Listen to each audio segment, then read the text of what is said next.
You had made a comment that men oftentimes overvalue their business and women undervalue their business. Talk about that a bit. Yeah, so every single time, I've sold businesses where the women were one of them was gonna give it to her employee for free because she didn't think it was worth anything. She just happened to get referred to me for a quick conversation. I was like, oh my God, I could get you 200,000 cash in like a couple weeks, which I did.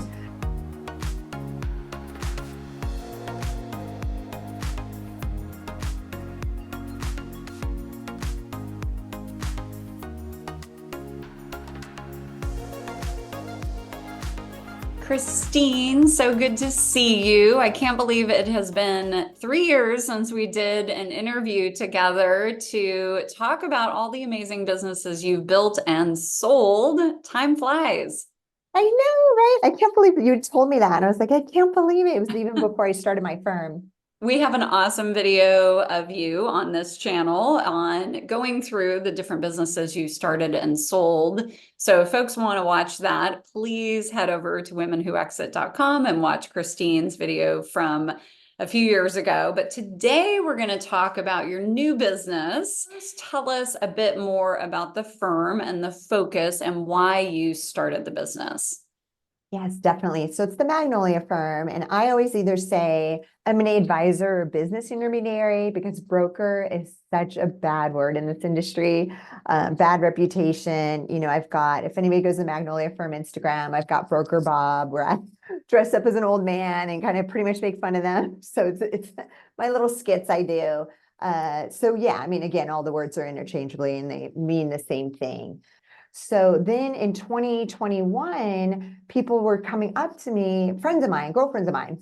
Hey, I'm selling my business. Can I pay you to consult? Because I've done so many of my own transactions, right? I didn't use a broker. I didn't like them. So I go, yeah, sure. And so I did 3 like back to back.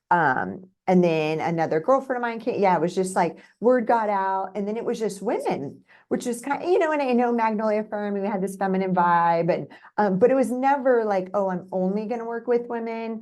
My dad raised me. All my friends in high school were guys. So like nothing against guys whatsoever. But I think women felt more comfortable with me. But then as we moved market, that dwindled, right? So those purchase prices were small, like 300 to 500K. Then we went overnight to 3 million. And then ever since, it's all been men selling their businesses. So that's the only bummer. And as the stats right now are more women are starting businesses than men. A lot of those are sole proprietorships, more lifestyle businesses. That's part of the thing. 3% of women-owned businesses in the US ever hit the $1 million mark in annual sales. 87% of women-owned businesses have 0 full-time employees. So you take those 2 data points together, and it does tell us that women are starting businesses, yes, at an accelerated rate, but they aren't always businesses that are scalable. How should an entrepreneur think about building a business that has value in it? And then let's get into the conversation of actually how do you, evaluate the value of a business? I know everybody talks about these multiples, right? They could be anywhere from 2x to 10x of EBITDA, which is net profit, or it's called SDE also, which is seller's discretionary earnings. Those are kind of for smaller businesses, that's what you call it. So, okay, we all know that.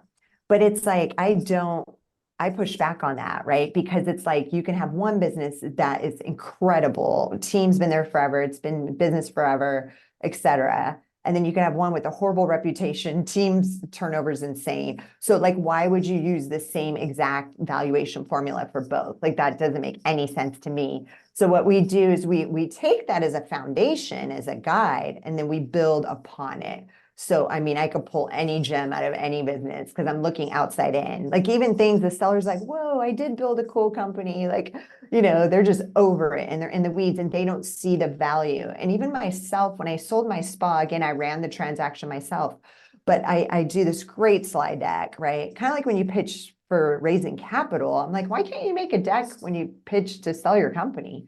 So we do that for our clients. But when I put mine together in 2017, when I exited Eco Chateau, and you've been there, I even said, whoa, like we did a lot in 5 years. But again, I was so in the weeds that like you just are growing, scaling, and you just don't like even think about it. So that was kind of cool. So I build upon the value of a business valuation by adding, reputation. I probably do more due diligence when I take a client on than a buyer, I swear. I'm digging through the internet. I'm looking at reviews. I'm going to their Instagram. I'm looking at the comments. And so I just want, and our listings are A++. Like I turn away probably 96% of people. I just want these amazing companies, and that's how we get higher multiples and high prices over market. What else do I look for? Reputation. How long have the team's been there? How long they've been in business?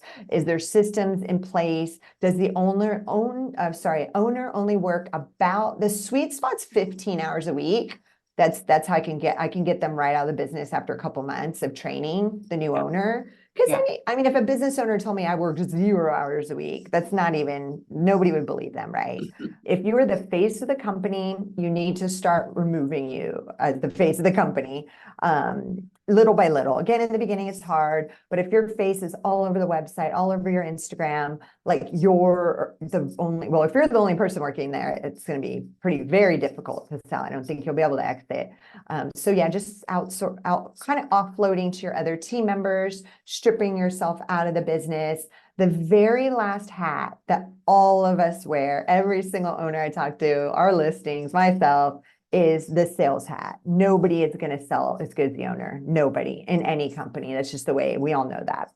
And so, because we're passionate and we care about it and we're knowledgeable, and a lot of times the customer's like, well, I want to deal with the owner and I want them to be my contact. So there's a lot of reasons.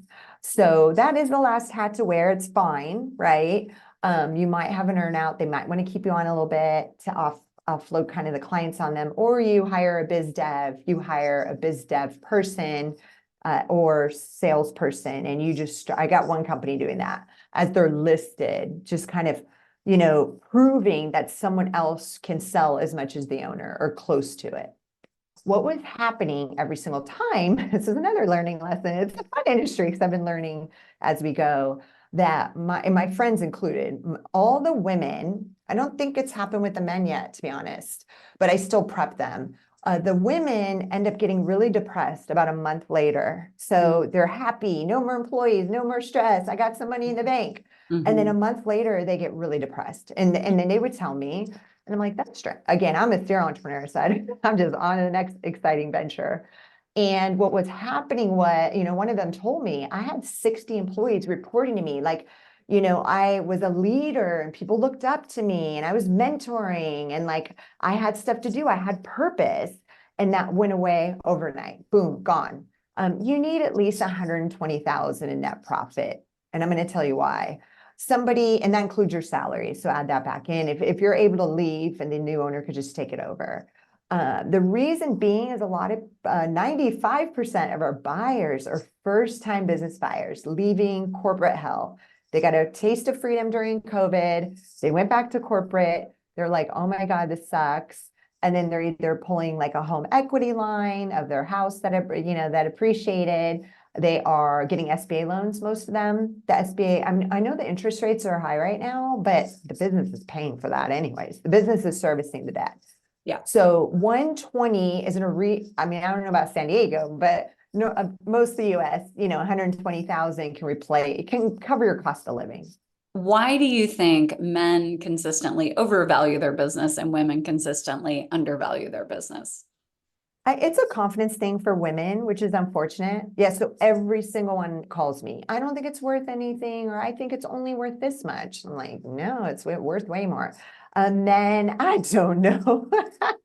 Every time they pull some crazy numbers I see, I'm like, I just have to talk them down into reality. I don't know if it's ego. I don't know if it's like they're just like pulling number. I don't know. It's a great question. Yeah, because I even always ask, especially if it's a high. If it's a high one, I'm like, oh, how did you come up with that valuation? Like, oh, I don't know, like this one I'm seeing, on the internet, blah, blah, blah. This is the multiple 10x. And I'm like, the market, that was 20 or 19, like the multiple is gone. Like, that's not what the market is currently bearing. And I'm really nice about it, right? They don't know the current market conditions either. So If somebody is interested in working with the firm, where do they need to be in their business to truly engage with you from a yeah. size perspective or whatnot? Yeah, I mean, I still, especially if it's women, because usually now we're doing purchase prices $1 million minimum and up. But, I'll still take the $500,000 one. So if I'd say again that the 150,000 profit would be a good barometer to reach out to us, a good starting point. And again, depending, especially if I know I could sell it fast, then I'm like, okay, let's just do it. So I think that would be a great starting point. People can reach out directly to me on LinkedIn. I'm great on LinkedIn. But if you want to reach out to the firm, and we have all women in our firm, so that's kind of cool too. Oh, one guy. So majority women. Yeah, reach out magnoliafirm.co or any social media channel. And one last thing, I keep forgetting to promote. We just launched our book the end of December, Get Acquired. So we are giving out, if anybody wants to reach out, and Selena, I'll get it to you too, and you could share it with anybody you want. So it's Get Acquired, and it's targeted because we couldn't help all these smaller businesses, right? So we teach you how to sell your own business. It's like step by step. Anybody could take the book and run. So we are giving away the digital version and also the audio version narrated by yours truly. Thanks so much for your time, Christine. It was great catching up.